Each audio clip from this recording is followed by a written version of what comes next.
Inson organizmi ovqatlanmasdan o'rtacha 30 kun yashashi mumkin. Suv ichmasdan esa bor yo'g'i 5-7 kun yashaydi xolos. Ushbu ma'lumotdan bilib turibsizki, inson organizmida suvning ahamiyati beqiyos hisoblanadi. Bugun video davomida suvning organizmdagi vazifasi, ko'p yoki kam suv qabul qilganda organizmda qanday o'zgarishlar kechishi, ko'pchilik suv qabul qilganda yo'l qo'yadigan xatoliklar haqida gaplashamiz. Ushbu videoni albatta oxirigacha ko'ring. Video davomida o'zingiz uchun qiziqarli va foydali ma'lumotlarga ega bo'ling. Doktor Uz ilmga asoslangan sog'lik maslahatlari.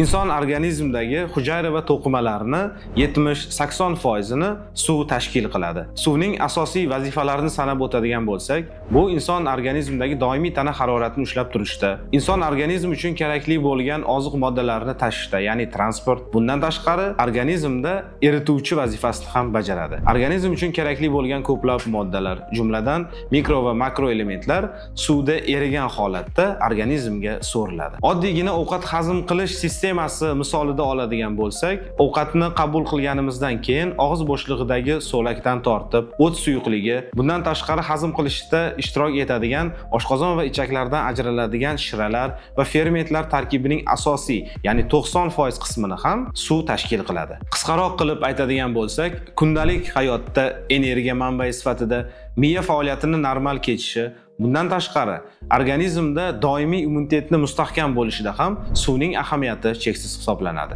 Organizm uchun qabul qilinadigan har bir narsada me'yor bo'lgani kabi, suvni ham me'yorda qabul qilish kerak. 70 kg vaznga ega bo'lgan organizm uchun sutka davomida o'rtacha 3-3,5 litr suv qabul qilish kerak bo'ladi. Bu degani 1 kg tana massasiga o'rtacha 40 ml ni tashkil qiladi. Hozir aytib o'tilgan suv miqdori hamma uchun standart emas. Misol uchun, tashqi muhitda havo juda ham issiq bo'lganda yoki organizm jismoniy zo'riqish bilan shug'ullangan paytda organizmga ko'proq kletchatkaga boy bo'lgan, oqsilga boy bo'lgan mahsulotlar qabul qilganda, tuzlangan, achchiq sho'r mahsulotlar qabul qilganda suvga bo'lgan ehtiyoj tabiiyki oshib boradi. Bundan tashqari, ayollarimizga homiladorlik paytida hozir aytib o'tilgan normadan tashqari yana qo'shimcha 250-300 ml miqdorda suv qabul qilish tavsiya etiladi. Organizmga yetarlicha suv qabul qilinmaganda teri tarangligining pasayishi, bosh aylanishi, bosh og'rig'i, qo'l va oyoqlar muzlashi, ayrim holatlarda hushdan ketish ham kuzatilishi mumkin. Organizm uchun biz yuqorida aytib o'tgan normadan ko'p suv qabul qilish ham salbiy ta'sir ko'rsatadi. Bu hujayra va to'qimalardagi shishlar paydo bo'lishiga sabab bo'ladi. Suv qabul qilganda aslo tez-tez va ko'p miqdorda birdaniga qabul qilish tavsiya etilmaydi. Tez-tez va ko'p miqdorda suv qabul qilganda